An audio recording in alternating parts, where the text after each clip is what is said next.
To add the product category in the menu of a WordPress site, follow these steps.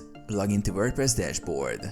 Access your WordPress dashboard by visiting yourwebsite.com/wp-admin and logging in with your credentials. Navigate to Appearance Menus. In the left-hand menu, go to Appearance Menus. Create a new menu. If you don't have an existing menu, click Create a new menu. Give your menu a name.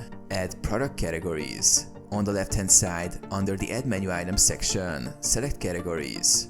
Check the product categories you want to add to the menu. Click Add to Menu to add the selected categories to the menu. Arrange menu items. Once added, you can rearrange the categories by dragging and dropping them into the desired order within the menu structure. Set menu location. On the right side, select where you want the menu to be displayed. Click Save Menu to apply changes. Display product categories.